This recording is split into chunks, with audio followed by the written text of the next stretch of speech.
बिहार में जन स्वराज यात्रा के जरिए प्रशांत किशोर लगातार अपनी यात्रा को आगे बढ़ा रहे हैं, लेकिन राजनीतिक यात्रा की शुरुआत कब होगी, मौजूदा राजनीति को लेकर वो क्या सोच रहे हैं और अब की बार किसके बनने जा रही है सरकार 2024 के लिए, कई ऐसे सवाल हैं जिसके बारे में हम जानेंगे। प्रशांत किशोर इस वक्त हमारे साथ हैं। अयोग्यता हो गई है राहुल गांधी की, दुर्भाग्यपूर्ण है। क्यों? ये लोकतंत्र के हक में नहीं है। मैंने कल भी ये बात बताई, नियम के तहत हुआ है। देखिए, नियम अपनी जगह पे है। उसी बीजेपी के सबसे कद्दावर और सम्मानीय नेता माननीय वाजपेयी जी ने एक जो शब्द, एक वाक्य कहा है कि बड़े छोटे मन से कोई बड़ा नहीं होता है। न्यायालय ने अपनी समझ से जो निर्णय देना था दिया। मुझे लगता है कि जो लोग सरकार में थे, कम से कम उनको इतना समय जरूर राहुल जी को देना चाहिए था कि वो ऊपर के कोर्ट में इसको एक बार अपील कर पाते। अगर उसके बाद भी अगर ऊपर की कोर्ट ने भी यही निर्णय दिया होता तो किसी को अयोग्य घोषित करने की जरूरत नहीं। राजनीतिक विरोधी के प्रति क्यों इतना प्यार दिखाएंगे कि ऊपरी कोर्ट का क्या फैसला आता है, इसका इंतजार कर लिया जाए। बात प्रेम दिखाने की नहीं है, बात लोकतंत्र के प्रति सम्मान की है, बात इस बड़े मन करने की है। जब आप सत्ता में बैठे हैं, कोई देखिए जो सत्ता में बैठा वो परमानेंट तो कोई है नहीं। कभी यही गांधी परिवार भी सत्ता में रहा होगा, कोई जानता नहीं है कि आगे भविष्य में कौन सत्ता में रहेगा। तो लोकतंत्र की, समाज की जो एक मर्यादा है, उसके तहत जो लोग अनुभवी हैं, विद्वान हैं, उन्होंने ये बताया है कि जब आप मजबूत स्थिति में हो तो आपको दिल अपना बड़ा रखना चाहिए। कांग्रेस वालों से आपकी बड़ी नजदीकियां हैं, लोग बताते हैं। मेरी नजदीकी किससे नहीं है। क्या सलाह दे रहे हैं? मेरी सबसे अभी क्या सलाह दे रहे हैं? मैं किसी से कोई सलाह नहीं दे रहा हूँ। मैं तो गांव में बैठा हुआ हूँ ना, मेरे पास कोई साधन है कि मैं किसी को सलाह दूंगा, ना कोई सलाह मेरे से मांग रहा है। मेरी क्या औकात है कि मेरे से कोई सलाह मांगेगा। फोन तो आया होगा सलाह के लिए, इतनी लंबी लंबी मीटिंग दिल्ली में आपने की थी। नहीं, दिल्ली में मीटिंग की थी तो कोई फोन पर्दे के पीछे नहीं की थी। दिल्ली में बैठकर उनके सामने जो हम यहाँ कर रहे हैं, मैं आपको एकदम ऑन रिकॉर्ड बता देता हूं। यही चीज मैंने उनको सलाह दिया था कि आप कांग्रेस को अगर पुनर्जीवित करना चाहते हैं तो समाज के स्तर पर प्रयास शुरू कीजिए। मीडिया में आप लोगों ने ये चलाया कि प्रशांत किशोर 24 का कोई ब्लूप्रिंट दे रहे हैं। मैंने उस समय भी बार बार कहा था कि वो कोई ब्लूप्रिंट किसी चुनाव का नहीं था, वो कांग्रेस को जमीनी स्तर से खड़ा करने का ब्लूप्रिंट था, जिसको करने में 5 साल 10 साल लगता। कांग्रेस ये चाहती थी कि मैं उस काम को करूं, लेकिन उनके कहे के अनुसार करूं या जो व्यवस्था वो उसको करने के लिए बना रहे थे, उससे मेरी सहमति नहीं थी। आपकी बातों से एक चीज तो समझ में आ गया कि कांग्रेस पार्टी की जमीनी स्थिति इतनी खराब हो गई है कि अभी 10 साल उसको लग जाएंगे मोदी सरकार के सामने खड़ा होने में। नहीं, यानी 24 नरेंद्र मोदी के लिए बिल्कुल आसान है। ये तो देखिए, ये न्यूज चैनल वाले तुरंत कंक्लूजन ड्रॉ करते हैं। कांग्रेस की स्थिति जमीन पर कमजोर है, इसके लिए किसी प्रशांत किशोर के वक्तव्य की जरूरत नहीं है, वो तो दिख ही रहा है। 1989 के बाद, 84 के बाद से कांग्रेस देश में जीतकर नहीं आई है, तो स्वाभाविक तौर पर उनका जो जनाधार है जमीन पर, जो जनता से उनका कनेक्ट है, वो कम हुआ है। ये तो कांग्रेस के लोग भी मानेंगे, इसके लिए कोई प्रशांत किशोर के वक्तव्य की जरूरत नहीं है। लेकिन इसका मतलब ये नहीं है कि मैं ये कह रहा हूं कि जो सरकार अभी है वो चुनाव हार नहीं सकती है। कांग्रेस हारेगी? मैं आपको बता, नरेंद्र मोदी, अरे भाई मैं आपको बता रहा हूँ, अरे सुनिए मेरी बात। कांग्रेस पार्टी का ये हाल है, अरे भाई, फुटबॉल विपक्षी दलों में कैसे हराएंगे बीजेपी? मैं आपको बता रहा हूँ, 1984 के बाद कांग्रेस देश में जीती नहीं है, ये सच्चाई है। लेकिन ये भी सच्चाई है कि 2004 में इसी कांग्रेस, इसी बिखरे हुए विपक्ष ने वाजपेयी जैसे लोकप्रिय नेता के नेतृत्व वाले भाजपा को हरा दिया। तो इन चीजों को लोकतंत्र में आप पहले से बता नहीं सकते हैं। ये जरूर है कि भाजपा मजबूत स्थिति में, जो सत्ता में रहता है वो मजबूत दिखता ही है। लेकिन 2019 में भाजपा को देश में 38% ही तो वोट आया है।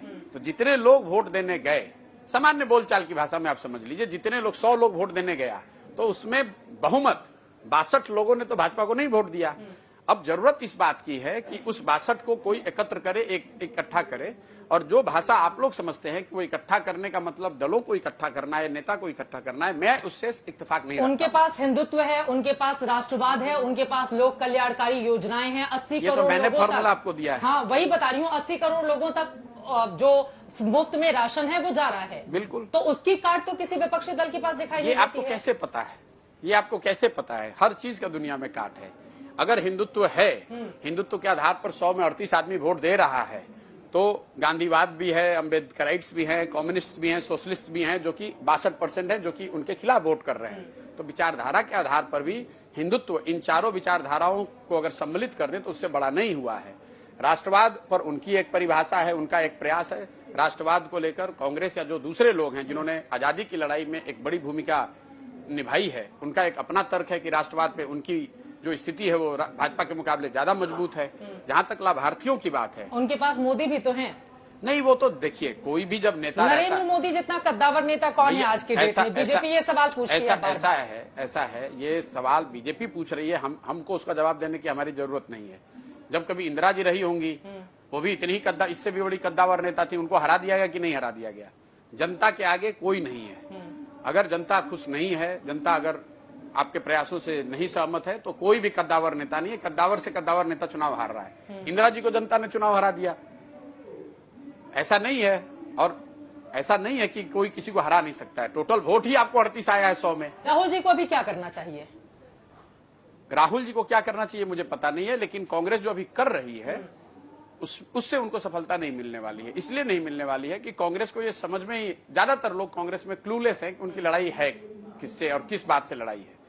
उनकी जिससे लड़ाई है, जब तक आपने जो ठीक कहा, मैंने पहले हर अपने वक्तव्यों में बताया है कि जब तक आप विचारधारा के आधार पर हिंदुत्व का कोई काउंटर नहीं खड़ा करेंगे, जब तक राष्ट्रवाद को आप अपना स्टैंड उस पर जनता को कन्विंस नहीं करेंगे और लाभार्थियों के लिए एक बेहतर मॉडल नहीं देंगे, तब तक आप भाजपा को नहीं हरा सकते हैं। ठीक है। प्रेस कॉन्फ्रेंस करने से और ट्विटर से ट्वीट करने से, लोग ट्वीट करते हैं और ट्वीट की बड़ी चर्चा होती है कि कोई ट्रोल कर रहा है, किसकी कितनी लाइक्स हुई, कितना उनका ट्रैक्शन है। भाई पूरे भारत में 130 करोड़ लोग हैं, उसमें मुश्किल से 3 करोड़ लोग ट्विटर पे हैं। तो 3 करोड़ लोग अगर पूरे ही जो ट्विटर पे हैं आपके साथ जुड़ जाएं, तो भी तो आप 2% वोट हुआ। तो ट्विटर पे बैठ के तो आप कोई लड़ाई नहीं जीत सकते। भारत जोड़ो यात्रा के जरिए फायदा हुआ है क्या राहुल गांधी को? अब फायदा हुआ है कि नहीं, ये तो आगे चुनाव में दिखेगा।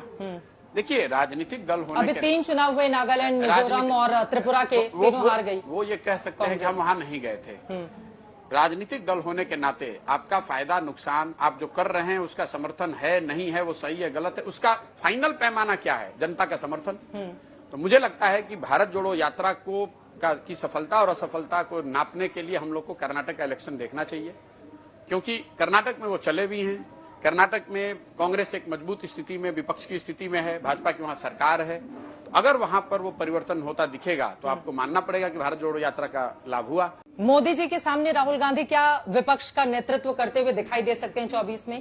भाई अभी 24 में तो वही है, दूसरा तो कोई विपक्ष का बड़ा नेता मुझे दिख नहीं रहा है जिसको सब लोग मान रहे हैं। 330 दिन बाकी हैं और 330 दिन किसी भी चुनाव के लिए बहुत बड़े नहीं होते। फिर वही बात है, 300 कैसे नहीं बड़े होते हैं? कैसे बड़े आप 2014 का चुनाव, मैं 2014 के चुनाव से तो मैं जुड़ा हुआ था। हाँ। मार्च में कितने लोग ये कह रहे थे कि मोदी जी 2013 में मार्च में कितने लोग बता रहे थे कि मोदी जी जीत कर आ रहे हैं। उस समय तो मोदी जी जून में बने कैंपेन कमेटी के हेड, अक्टूबर में 2013 में उनको बनाया गया प्रधानमंत्री का चेहरा, और अगले वर्ष मार्च अप्रैल आते आते पूरे देश में हवा बन गई कि मोदी जी को वोट देना है। तो 1 साल बहुत लंबा समय होता है। 2012 में नवंबर में जब गुजरात के इलेक्शन हुए थे, मैं आपको बता दे रहा हूं, पूरे देश में आज जितने लोग मोदी भक्त बने हुए हैं, इसमें से आधे इंक्लूडेड, मीडिया इंक्लूडेड, जानकार इंक्लूडेड, ये सब ये कह रहे थे कि जिस दिन मोदी चेहरा बन जाएंगे उस दिन यूपीए 3 आ जाएगा, क्योंकि Modi ji India is not Gujarat, Modi ji आ जाएंगे तो सारा विपक्ष एकजुट हो जाएगा। कुछ हुआ? तो ऐसे जानकार और फोरकास्टर टीवी पर आते हैं, बोलते हैं, उनका काम है, वो अपना काम कर रहे हैं। उनको अगर भविष्य की जानकारी होती तो बैठ के वहां जानकारी थोड़ी ना दे रहे होते। की बातों को मैं काट देती हूँ। ममता बनर्जी को 2021 मई में जिताने के लिए प्रशांत किशोर 2019 में जाकर उनसे मिलते हैं जी, तो एक टाइम फ्रेम तो रखना ही पड़ेगा ना, और इसी वजह से तैयारियां करनी होती हैं।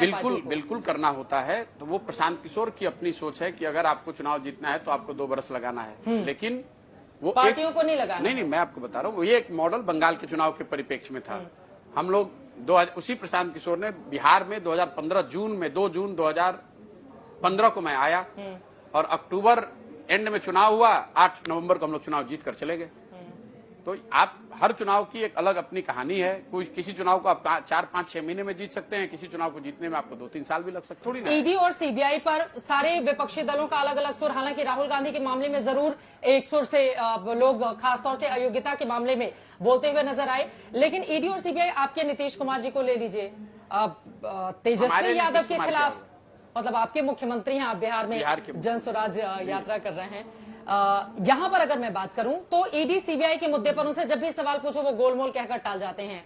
तेजस्वी यादव से सीबीआई ने पूछताछ की है, ईडी के सामने मीसा भारती की पेशी हो गई। नीतीश कुमार का जहां तक सवाल है, नीतीश कुमार गोलमोल उत्तरों के बादशाह है, उनसे पूछा जा रहा है, मैंने उनको खुली चुनौती दी है कि भाई आप आरजेडी के समर्थन से मुख्यमंत्री हैं और अगर आपको लगता है कि लालू जी या उनका परिवार तेजस्वी यादव भ्रष्टाचार में लिप्त नहीं है और उनके खिलाफ ये गलत कार्रवाई हो रही है तो आपको इन्हीं शब्दों में ये कहना चाहिए। लेकिन नीतीश जी ये कह ही नहीं सकते हैं। आपको आपके कैमरे पर ये चुनौती दे रहा हूं, बोल रहा हूं, नीतीश जी ये कह ही नहीं सकते हैं। क्यों नहीं कह सकते हैं? वो नहीं कह सकते, मैं जानता हूं नीतीश कुमार कोई वजह होगी ना? अरे भाई पूरे जीवन तो वो यही कह के चुनाव लड़े हैं, यही कह के जीते हैं कि लालू जी और उनका परिवार भ्रष्टाचार में लिप्त रहा है। तो आज वो कैसे कह देंगे कि वो भ्रष्टाचार में लिप्त नहीं है? अभी तो भतीजे की बड़ी तारीफ करते हैं वो भतीजे की तारीफ कर रहे हैं, लेकिन ये नहीं कहेंगे कि भ्रष्टाचार में लिप्त नहीं है। तारीफ कुछ नहीं कर रहे हैं। नीतीश जी, आपको पहले ये समझना चाहिए कि नीतीश जी का ये आरजेडी या तेजस्वी प्रेम है क्यों। नीतीश जी जो व्यक्ति हैं, जिस तरह के व्यक्ति हैं, उनके दिमाग में ये क्लियर है कि अब इसके बाद मुझे मुख्यमंत्री बनना नहीं है। तो नीतीश कुमार जी की एक सोची समझी ये रणनीति है कि मेरे बाद अगर कोई मेरे से भी खराब आदमी सरकार कोई आ जाए तो पूरे जीवन भर लोग ये कहेंगे कि भाई कुछ भी कहिए, नीतीश कुमार की सरकार इससे बेहतर थी। सीबीआई ईडी की जो कार्रवाई चल रही है, क्या भारत सरकार बिल्कुल ठीक काम कर रही है? क्या जांच एजेंसियां ठीक काम कर रही हैं? कम से कम जिन लोगों की ओर से भ्रष्टाचार किया गया है वो देश के सामने आए, उनके खिलाफ जांच चल रही है। मुझे ऐसा लगता है कि लोगों को, जो मैं लोगों की बात कर रहा हूँ, लोगों को इससे दिक्कत नहीं है कि किसके खिलाफ रेड हो रहा है, जब तक ये समान रूप पर सब पर लागू हो। लोगों को दिक्कत तब होती है जब वही व्यक्ति भाजपा में चला जाता है और उस पर वो रेड रुक जाता है या कार्रवाई रुक जाती है। आप इस बात को में फर्क समझिए। लोग लालू यादव पर रेड हो रहा है इसलिए नहीं परेशान है। लोग ये कह रहे हैं कि आज ही अगर आरजेडी का वो व्यक्ति जिस पर रेड हुआ है कल भाजपा ज्वाइन कर ले तो उस पर रेड नहीं होगा या उस पर कार्रवाई रुक जाएगी। आप शुभेंदु अधिकारी का केस देख लीजिए बंगाल में, और दूसरे नेताओं के बारे में जो विपक्ष लिखता है। अगर कानून समान रूप पर से सब पर लागू हो तो जो व्यापक स्तर पर जनता का जो मत है वो मुझे लगता है कि इसी फेवर में है कि अगर कोई गलत किया है तो उस पर कार्रवाई होनी चाहिए। क्योंकि हम बिहार में हैं, अब तेजस्वी यादव उनके परिवार के खिलाफ जो एक्शन हो रहा है, क्या वो सही है? बिल्कुल होना चाहिए भाई। मैं एकदम स्पष्टता से आपको कह रहा हूं, लालू जी को लेकर ये जो लोग बता रहे हैं कि जेल गए, ये हुए, भाई ये कोई अफरा तफरी में जेल नहीं गए हैं। 20 साल 25 साल बजाबता ट्रायल चला है, कोर्ट ने उनको दोषी पाया है, हर स्तर पर न्यायिक स्तर पर उन लोगों ने प्रयास किया है और हर स्तर पर न्याय व्यवस्था ने इस देश के पाया है कि आपकी गलती है। तो आपको, अगर आपने गलती की है, अगर मैं कल गलती करूंगा तो मुझे भी सजा भुगतनी पड़ेगी। लेकिन नीतीश कुमार जी नहीं बोलेंगे, चुप रहेंगे। अरे मैं आपको भ्रष्टाचार के मुद्दे पर एक वक्त पे वो अलग हो गए थे। अरे भैया आरजेडी को छोड़कर मैं आपके चैनल के माध्यम से नीतीश कुमार को ये चुनौती दे रहा हूं कि आप आइए कैमरे पर या ट्वीट करके बता दीजिए कि मैं मानता हूं कि लालू जी, उनका परिवार, तेजस्वी यादव भ्रष्टाचार में, किसी तरह के भ्रष्टाचार में लिप्त नहीं है। ये लिख कर खाली वो ट्वीट कर दें या वक्तव्य दे दें। 24 की स्थिति क्या बन सकती है और उसमें जन स्वराज की क्या भूमिका रहेगी? जन स्वराज की आप कोई इधर भूमिका रहेंगे, नहीं उधर रहेंगे। जन स्वराज की कोई भूमिका नहीं भाई। 24 की स्थिति में तो दलों की भूमिका होगी। जन स्वराज तो कोई दल है नहीं। अब दल बन जाएगी। अगर दल बन जाएगा तो समय आपकी भूमिका आप लोगों से बातचीत कर रहे हैं, राय ले रहे हैं, लोगों ने आपको सलाह भी दिया है। हम तो इतने धीरे चलने वाले आदमी हैं कि आप देख रही हैं कि 6 महीने से मैं चल रहा हूं और बिहार में 40-38 जिले हैं और मैं 5वें जिले में ही हूं। इसको करने में मुझे साल लगेगा, 2 साल लगेगा, मुझे खुद नहीं पता है। तो मैं कैसे कह सकता हूं कि कब, जब तक पदयात्रा खत्म नहीं होगी तब तक तो कोई दल बनेगा। जाति की राजनीति से घिरे हुए बिहार में अपने लिए कहां पर जगह देख रहे हैं आप? देखिए, कहीं ऐसा ना हो कितनी मेहनत मतलब करें, सारा पसीना, धूप, ये और सब कुछ आपका। अब मेरे मेहनत से ज्यादा चिंता मीडिया में बैठे हुए मित्रों को हो रही है। आपको लग रहा है कि यहाँ जाति के आधार पर ही चुनाव होता है। ये बिहार के, सुनिए मैं आपको बता देता हूँ, बिहार के प्रति या जनरली बिहार जैसे राज्यों के प्रति जो पूर्वाग्रह है ये दिखाता है। मैं आपको 1 मिनट में बता दे रहा हूँ। 2014 में यहाँ पर सबसे बड़ा दल भाजपा था लोकसभा के चुनाव में। 2019 में आपने बताया कि 40 में से 39 सीटें मोदी जी के नेतृत्व को मिली है। तो मोदी जी के जाति के कितने लोग बिहार में रहते हैं? लेकिन आप लोग आंध्रा में, तमिलनाडु में, गुजरात में अगर जात पर वोट पड़ रहा है तो आप लोग बात नहीं कीजिएगा और बिहार के बारे में कहिएगा कि बिहार में तो सब कुछ जाति में ही हो रहा है। बिहार के लोगों को तो कोई अकल है नहीं, बिहार के लोगों को कोई समझदारी नहीं है, बिहार के लोगों की कोई समझ नहीं है। भाई राजनीतिक तौर पर बिहार किसी अन्य राज्य के मुकाबले यहाँ बेहतर सोच रखने वाले लोग हैं। ये अलग बात है कि ये हम लोग का अच्छा समय नहीं चल रहा है। पिछले 40-50 सालों से ये राज्य पिछड़ा हुआ है। आखिरी सवाल, मोदी के सामने कौन? ममता बनर्जी, फिर वही नीतीश कुमार, अरविंद केजरीवाल, कौन होगा? कोई तो आपको लग रहा होगा ना। देखिए आप बार बार लोगों से अपील कर रहे हैं, तो उनके सामने कौन टक्कर दे सकता है नरेंद्र मोदी? भैया जो किसके अंदर वो काबिलियत मैंने है? आपको बता दिया कि जो नेता, जो दल, जो फॉर्मेशन मोदी या भाजपा के खिलाफ गांधीवादियों को, अंबेडकराइट्स को, कम्युनिस्ट और सोशलिस्ट, इन चार विचारधारा के समर्थकों, नेताओं, पार्टियों को एकजुट कर दे, वो मोदी के सामने, भाजपा के सामने बड़ी चुनौती दे सकता है। कौन कर रहा है ऐसा? अब कौन कर रहा है, ये तो जो करेगा। अभी करता तो आपको फिर उसका नाम आपको पता होता। कोई नहीं कर रहा अभी। आपकी तो जानकारी में होगा, आप इतने कॉन्फिडेंस के साथ बोल रहे हैं। मैं कह रहा हूँ कौन कर, जिसको भी करना है उसको ये करना पड़ेगा। यानी कि अभी तक कोई करता हुआ दिखाई नहीं दे रहा है। अभी तक तो कोई कर नहीं रहा है। यानी कि नरेंद्र मोदी के लिए फिर अब यानी कि अगर इन लोगों ने आपस में इस तरह से तालमेल नहीं बिठाया, फिर मोदी की राह 24 के लिए आसान। हम लोग जब छोटे थे तो उसके बाद वो कहानी पढ़ते थे, एक कविता थी, उत्सुक होकर शिशु ने पूछा फिर क्या होगा उसके बाद। तो आपने एक तय किया हुआ है कि मुझे इनसे कहलवाना है कि मोदी के सामने कोई नहीं, ये आपका हेडलाइन बनेगा। अब आप उसको मेरे मुंह में डलवाना चाह रहे हैं। मैं आपको कह रहा हूं कि भाई उनको कैसे हराया जा सकता है, मेरी समझ से इस तरीके से हराया जा सकता है, इस तरह से चुनौती दी जा सकती है। आपकी उसमें कोई दिलचस्पी नहीं है। ऐसे हराया जा सकता है, लेकिन अभी क्योंकि वो हेडलाइन हराने नहीं है। के लिए कोई तैयारी उस तरह से करता हुआ नजर नहीं आ रहा। स्वाभाविक है, अगर तैयारी होती तो आपको मेरे से पूछना थोड़ी ना पड़ता, वो दिखता आपको चेहरा सामने। ठीक है, बहुत शुक्रिया प्रशांत किशोर जी, बहुत बहुत आज तक से जुड़ने के लिए और बेबाकी से अपनी बात रखने के लिए। अब जन स्वराज यात्रा के जरिए जनता का खुद के लिए कितना समर्थन प्रशांत किशोर को मिलता है, ये देखना रहेगा दिलचस्प। अभी के लिए दीजिए इजाजत। आज तक HD, सबसे तेज, सबसे ज्यादा।